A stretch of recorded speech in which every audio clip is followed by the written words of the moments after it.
ঝমঝম করে বৃষ্টি হয়েই চলেছে টানা এক সপ্তাহ ধরে এই নাম না জানা গণ্ডগ্রামে। বৃষ্টির তোড়ে গ্রামবাসীরা সবাই ঘরবন্দি, কোথাও কোনো আলো নেই। চারিদিকটা পুরো কুয়াশার মতো বৃষ্টিতে সাদা হয়ে গেছে। এই দুর্যোগে ছাতা মাথায় দিয়ে আর হাতে একটা লণ্ঠন নিয়ে এই মরা নদীর ঠিক পাশেই দাঁড়িয়ে আছে ভোলা আর সদু। তাদের দায়িত্ব এই বৃষ্টির মধ্যে ওই মরা নদীর ওপরের বাঁশের পুলটা কিরকম আছে সেটা দেখতে আসা। সদু বলল, কি বুঝলি রে ভাই?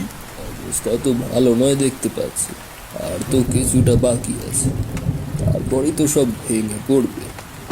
হ্যাঁ, তাই তো দেখছি, প্রতিবার এই একই অবস্থা। দাও, আবার কারি কারি টাকা দাও। চল চল, গিয়ে তো আবার জমিদার বাবুকে খবর দিতে হবে। প্রায় প্রত্যেক বর্ষার আগেই এই বাঁশের পুলটা ভেঙে পড়ে, আর প্রত্যেকবারই নতুন করে গড়ে ওঠে এই বাঁশের পুলটা। এই গ্রামের জমিদার মশাইয়ের ঠিকাদাররা গ্রামের সকল বাড়ি থেকে পয়সা তুলে প্রায় সবাইয়ের সহযোগিতাতেই গড়ে তোলে এই পুল। সকলের অধিকার থাকলেও 4 ভাগের 3.5 ভাগ ওই জমিদার মশাই আয়ত্ত করে বসে আছেন।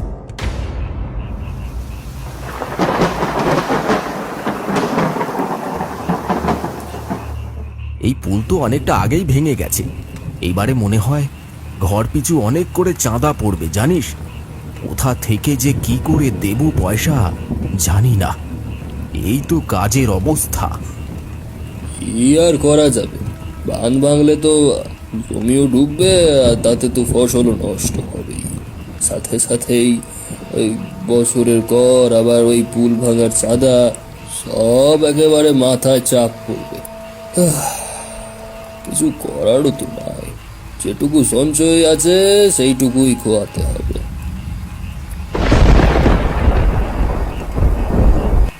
গ্রামের বড় রাস্তাটা, যেটা ওই মরা নদীর গা দিয়ে চলে গেছে, সেখান দিয়ে তীর করে এগিয়ে চলল বড় বাবুর জিপ গাড়িটা।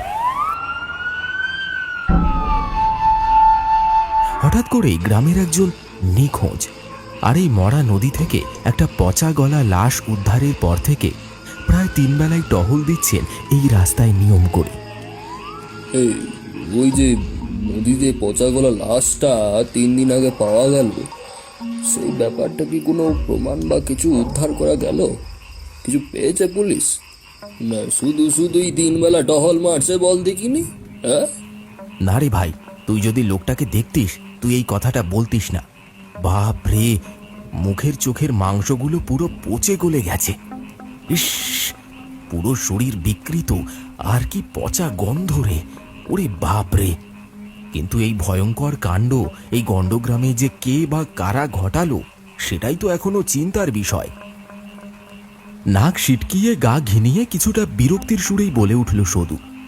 তাদের কথাটা শেষ হবার আগেই কাদার উপর ছপাত ছপাত শব্দ করে খানিকটা দূরে এসে দাঁড়ালো একজন মানুষ। অন্ধকারে তার মুখটা ভালো করে বোঝাই যাচ্ছে না। দূরে একটা গাছের নিচে কালো ছায়া মূর্তির মতন দাঁড়ালো সে। তাকে দেখে সদু আর ভোলার সারা গায়ে একেবারে কাঁটা দিয়ে উঠল। এই কে রে ওখানে? হ্যাঁ, কি হলো? ছাড়া দিচ্ছিস না কেন রে? এই শুধু দেখ রে।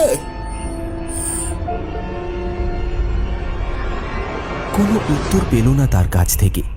বৃষ্টির দাপট বেড়েই চলেছে। বৃষ্টির তোড়ে দূরে কোনো জিনিসই স্পষ্ট দেখা যাচ্ছে না।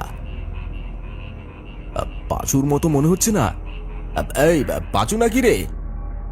পাঁচু, এই পাঁচু! তাতেও কোনো সাড়া নেই, কেবল ঘাপটি মেরে চুপটি করে দাঁড়িয়ে আছে। দুজনে কোনো উপায় না পেয়ে এগিয়ে যেতে যাওয়ার আগেই লোকটা এক প্রকার দৌড়ে সেখান থেকে পালিয়ে গেল। এ কি রে, লোকটা ওইভাবে পালালো কেন বলতো? সেটা তো ঠিক আছে, কিন্তু দেখলি তোর চোখগুলো কেমন টর্চের মতন জ্বলছিল। বাপরে, আমাদের এখানে বেশিক্ষণ থাকাটা ঠিক নয়, বুঝলি? চল পালা পালা পালা পালা, এখান থেকে পালা। এই বলে তারা দুজনে সেখান থেকে হাঁটা দিল সোজা জমিদার বাবুর বাড়ির উদ্দেশ্যে। জমিদার রাজবল্লভ চৌধুরী নিছকই সেকেলের একজন মানুষ। এই পুরো গোটা গণ্ড গ্রামের ওপর তাদের পরিবারের রাজত্ব চলে আসছে প্রায় 200 বছর যাবৎ। গরিব চাষির রক্ত চুষে আর সাদা চামড়ার ব্রিটিশদের পা চেটে ভালোই সম্পত্তির অধিকারী তিনি। তার অনুমতি ছাড়া এই গাঁয়ের গাছের একটা পাতাও নড়ে না। তার আদেশই চোখ কান বুঝে এক প্রকার মেনে যেতে হয় গরিব দুঃখীদের।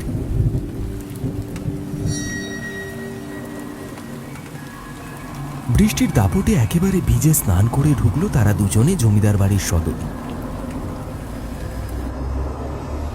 রাজকীয় কায়দায় হুকোতে টান দিতে ব্যস্ত জমিদার মশাই। করমর্দন করে সদু আর ভোলা মাথা নত করল জমিদারের সামনে। এর নাম জমিদার মশাই। মুখ থেকে ফু ফু করে ধোঁয়া বার করে হুকোর নলটা নামিয়ে নিয়ে জমিদার মশাই তাদের দুজনের দিকে কটমট করে তাকালেন। তারপর বললেন,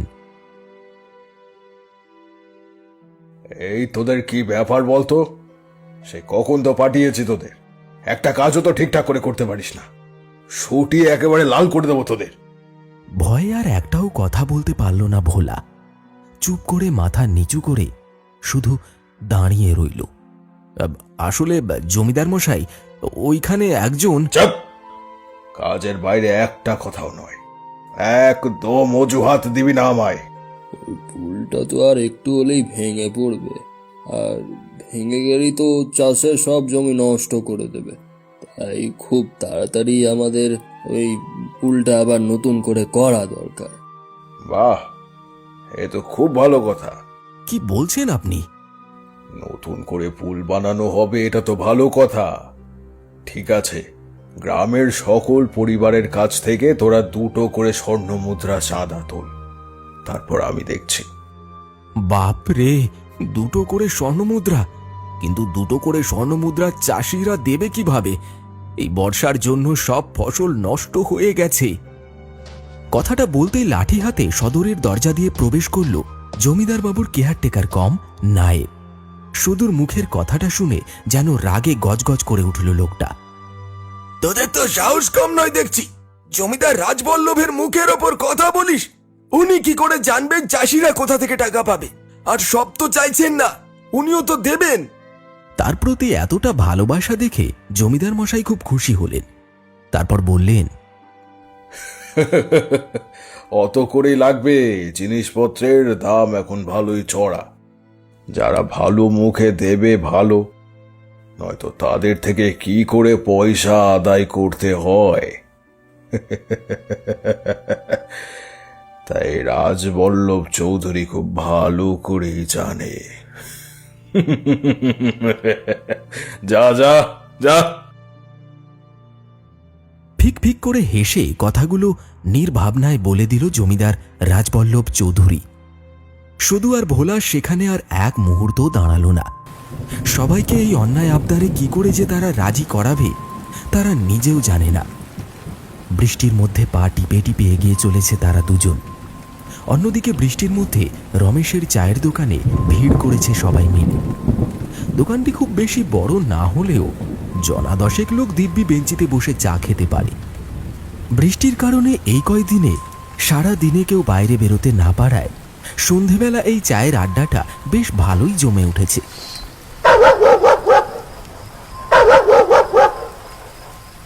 ভোলা, যাওয়ার সময় মনে হয় চায়ের দোকানে সবাইকে পেয়ে যাব। চল একবার ওই রাস্তা দিয়ে একেবারে বাড়ি ফিরব। বলছিস? চল তবে। ফাঁকা মাঠের পথ ধরে তারা এগিয়ে যাচ্ছিল। রাস্তায় কাদা প্যাচ প্যাচ করছে। সুদূর হাতের লণ্ঠনটা ধিকি ধিকি জ্বলছে, মনে হচ্ছে এক্ষুনি নিভে যাবে। এরপর তারা সামনের দিকের একটা দৃশ্য দেখে ভয়ে থমকে দাঁড়িয়ে পড়ল।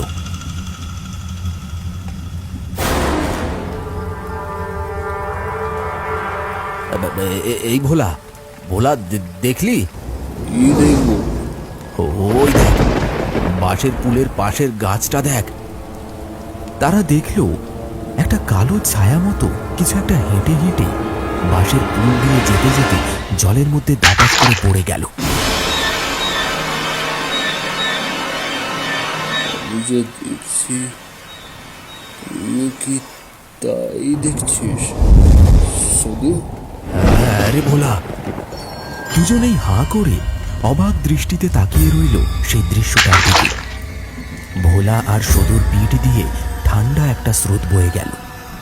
বৃষ্টিটা থেমে গেলেও সুস্পষ্ট কিছুই দেখা গেল না। পালা পালা পালা পালা পালা ভাই পালা, এখান থেকে পালা। তারা দুজনে এক প্রকার দৌড় দিয়ে সেখান থেকে চলে আসে রমেশের চায়ের দোকানে। তারপর হাঁপাতে হাঁপাতে ধপ করে বসে পড়ে বেঞ্চিতে।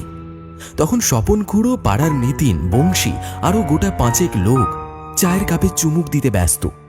তাদের এই রকম নাজেহাল অবস্থা দেখে চায়ের ভাতটা পাশে ভাঙা বালতিতে ফেলে স্বপন খুড়ো বলে উঠল, কি হয়েছে রে বাপ? তোরা এত হাঁপাচ্ছিস কেন? কি হয়েছে কি তোদের? ওই ওই ওই বাবা, বাঁশের পুলের কাছে একটা কালো ছায়া মূর্তি জলের মধ্যে টপ করে লাফিয়ে পড়ল। মানুষের দেহটা একটা একটা একটা অশরীর মতো। কিন্তু এই মাঝ সন্ধ্যায় তোরা ওই দিকে কি করতে গিয়েছিলিস? জানিস না ওইখানে না যাওয়ার জন্য কড়া হুকুম দিয়েছেন বড় বাবু? সেই খুন হওয়ার পর থেকেই তো। কি রে, শুনিসনি তোরা? না গো খুড়ো, আমরা তো গিয়েছিলাম কাজের জন্য। ওই জমিদার মশাই আমাদেরকে পাঠিয়েছিলেন ওই পুলের কি দশা সেটা দেখার জন্য। ও আচ্ছা আচ্ছা, তাই বল। অর্ধেক তো প্রায় ভেঙে গেছে, শুধু আর একটুখানি আস্ত আছে উল্টা। কি সব বলছিস রে? শুধু কি তাই, আর একটা কথা শুনলে তো মাথা ঘুরে পড়ে যাবে। কি কথা রে বাপ? ওই পুল সারানোর জন্য জমিদার মশাই 2টো করে স্বর্ণমুদ্রা প্রত্যেকের পরিবারকে দিতে বলেছেন। কথাগুলো সবাই প্রায় হাঁ করে শুনছিল। তারা ভাবতে লাগলো যে কিভাবে তারা এই বিপত্তির মুখ থেকে রক্ষা পাবে। ঠিক তখনই বনের ভেতর থেকে খুব জোরে একটা চিৎকার শোনা গেল।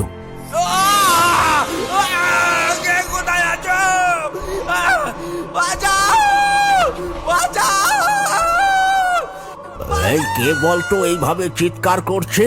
কে জানে, চলো তো দেখি খুড়ো। না গো, যাওনি খুড়ো, ওই কালো অশরীরের কাণ্ড গো।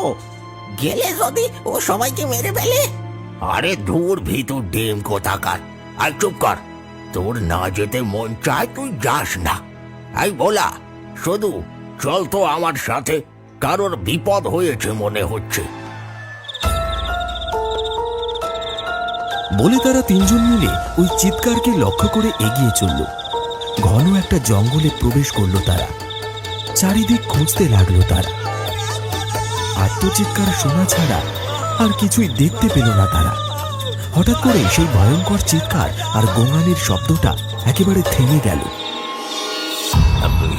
এ কি রে, চিৎকারটা বন্ধ হয়ে গেল কেন? ও খুড়ো, ওই দেখো। তারা দেখলো সামনে একটা গাছের ডালের মধ্যে বেঁধে রাখা আছে নায়েব মশাইকে।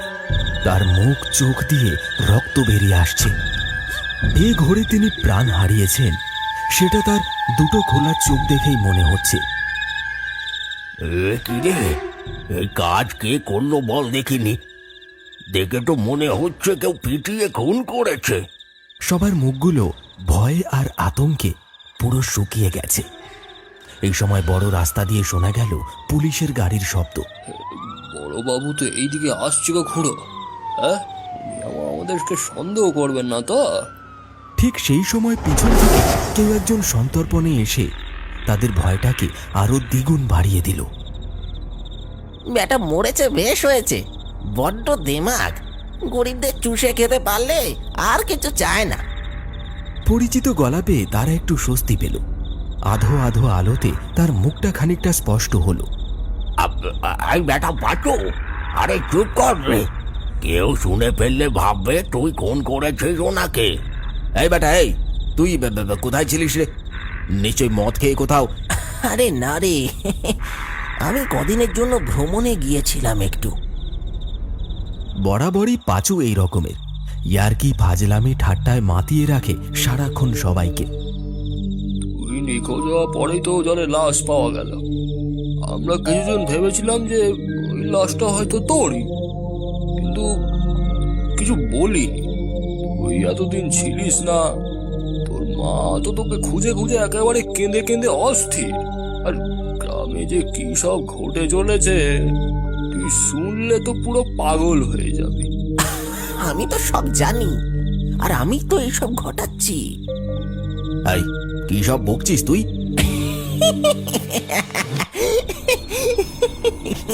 কি বলছি? বলেই হেসে উঠল পাঁচু। গড় গড় করে কি সব যেন এলোমেলো কথা বলে চলল পাঁচু। আরে ওই নায়েবের সাথে আমার যুক্তি হয় ওই বাঁশের পুল ভাঙবার। আর ওই পুল ভাঙলে তো চাষিদের থেকে অনেক স্বর্ণ মুদ্রা আদায় হবে। তখনই ওই নায়েব জমিদারের সিন্দুক থেকে স্বর্ণ মুদ্রাগুলো সব চুরি করবে, আর আর অনেকগুলো মুদ্রা তিনি আমায় দেবেন। বাঁশের পুলটাও ভেঙেছে। ওফ, কাজটা সবার চোখের আড়ালে করে ফেলতে পারলেই অনেকগুলো স্বর্ণ মুদ্রা, তারপর আর কোনো চিন্তা থাকবে না। মাকে শহরে ভালো ডাক্তার দেখাবো, আর ছুটকিকে স্কুলে ভর্তি করব।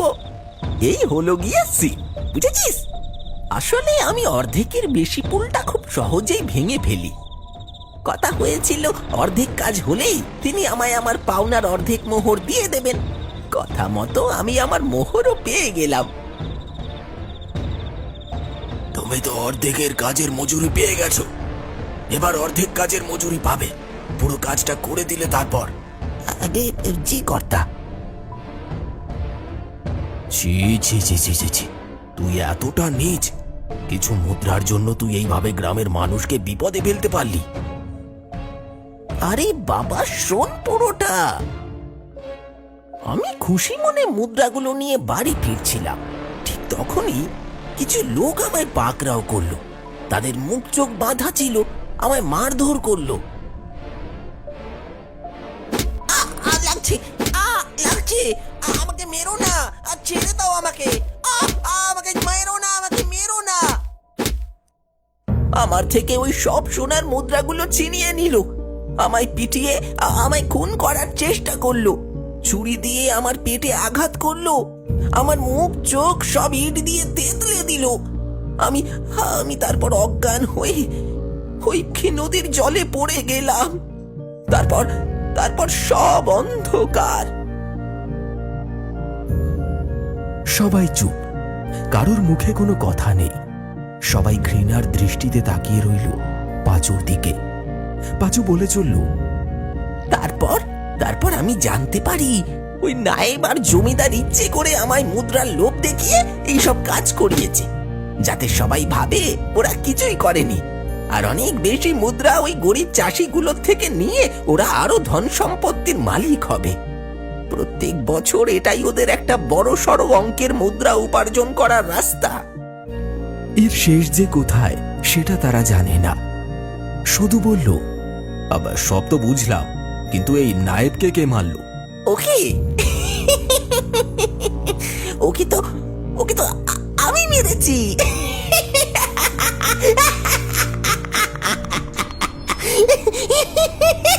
বলেই সঙ্গে সঙ্গে নিজের আসল রূপ ধারণ করলো পাঁচু। কি বিকৃত চেহারা, চোখ মুখ একেবারে থ্যাতলানো, হাত পা তার সাদা ফ্যাট ফ্যাট করছে, চোখের নিচ দিয়ে রক্ত গড়িয়ে পড়ছে, আর কি বিশ্রী সেই গন্ধ। সেই গন্ধে সেখানে টেকা দায়। ভোলা বলল, আর মানে তুই মারা গেছিস? হ্যাঁ, তুই এখন একটা আত্মা?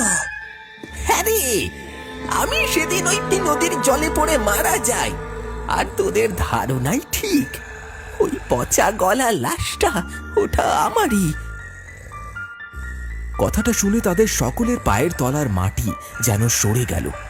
এই সম্পূর্ণ ঘটনাটি দাঁড়িয়ে দাঁড়িয়ে পুলিশ ইন্সপেক্টর মাহফুজুর রহমান সব দেখছিলেন। তিনি বললেন, আপনারা সবাই চলুন আমার সাথে। সমাজে এই এত বড় একটা ক্রিমিনাল ঘুরছে, এর একটা হেস্তনেস্ত করতেই হবে। না না, ওই মানুষরূপী পিশাচকে শাস্তি দেওয়া দরকার। ওনাকে ওনার যোগ্য শাস্তি দিন। উনি একজন খুনি, ও অনেকের জীবন নষ্ট করেছে। কথাটা বলে বাতাসের সাথে মিশে গেল পাঁচু। একদম ছাড়া যাবে না চার বেটাকে। এতদিন মানুষ ঠকিয়ে গরিবদের চুষে খেয়েছে বেটা। রাগে কটমট করে সকলে ইন্সপেক্টরের গাড়িতে উঠে বসল। তারপর সেই জমিদার বাবুর বাড়ির দিকে তারা রওনা দিল।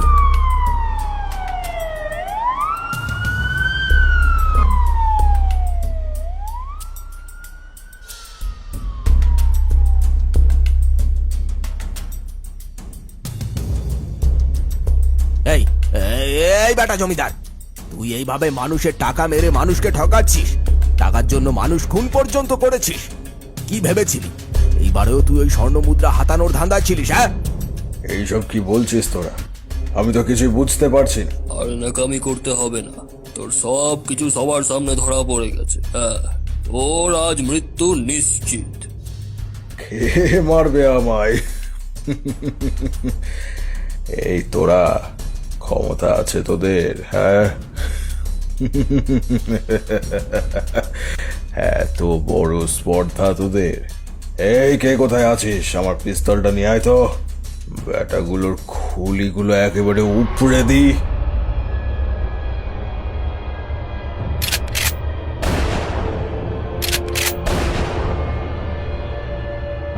এবার এবার কি হবে?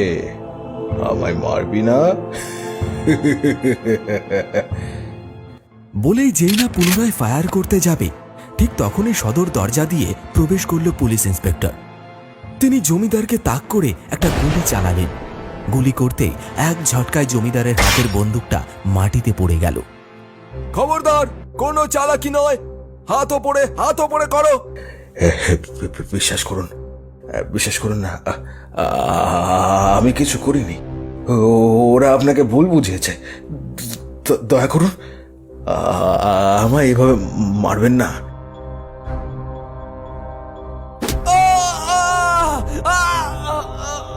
মাথা ফেটে গলগল করে রক্ত বেরোতে লাগলো পুলিশ ইন্সপেক্টরের। তিনি মাথা ধরে ধপাস করে মাটিতে লুটিয়ে পড়লেন। স্যার, স্যার, আপনার কি হলো স্যার? চোখ খুলুন, চোখ খুলুন। অনেকক্ষণ ধরে এদের বাঁদরামি দেখছি, আর নেওয়া গেল না। কে বস, ঠিক করেছি তো? এই তো ঠিকঠাক সময় আমার লোকের আবির্ভাব হয়েছে। খুড়ো, তুমিও?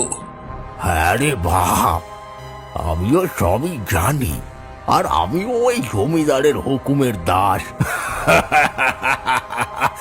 পুলিশ ব্যাটার তো হয়ে গেছে প্রায়। বস, আপনি যদি আদেশ দেন তাহলে এদের বেঁধে পেটাতে পারি। আদেশ দিলাম। যেই না বিপিন খুড়ো সদু আর ভোলার দিকে এগিয়ে যাচ্ছে, ঠিক তখনই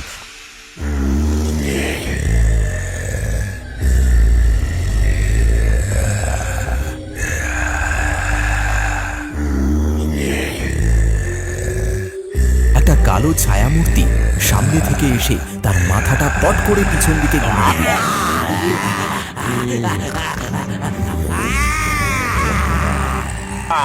এটা যে পাঁচুর ছায়ামূর্তি তাতে কোনো সন্দেহ নেই।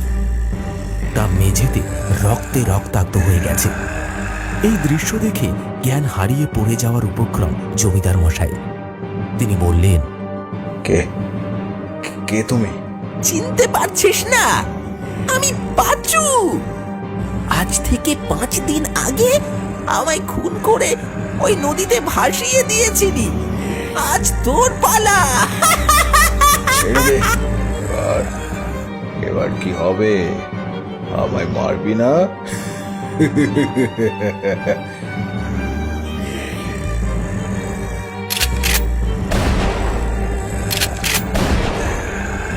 পাত করে গিয়ে খপাত করে ধরল পাঁচু জমিদারের নরম নরম চর্বিযুক্ত ঘাড়টা। জমিদার ছটফট করতে লাগলো। একইভাবে জমিদারেরও মৃত্যু ঘটল। সাথে সাথে সেই কালো ছায়াও বাতাসে মিশে গেল কর্পূরের মতো। শুধুও কেমন যেন ভ্যাবা চাকা খেয়ে গেছে। আকাশে যে ঘন কালো মেঘটা জমেছিল সেটা আর নেই। চাঁদের স্নিগ্ধ আলোয় জলটা টলমল করছে। অস্বাভাবিকভাবে জলটাও অনেকটাই কম। তাই বন্যা হওয়ারও আর কোনো সম্ভাবনা নেই। এক টানা যে 1 সপ্তাহ বৃষ্টি হয়েছে সেটা বোঝা দায়। হয়তো ওই কালো মেঘ জন্মেছিল এই কালো অন্ধকারটা কেটে একটা ফুটফুটে জ্যোৎস্না রাত উপহার দেবে বলেই।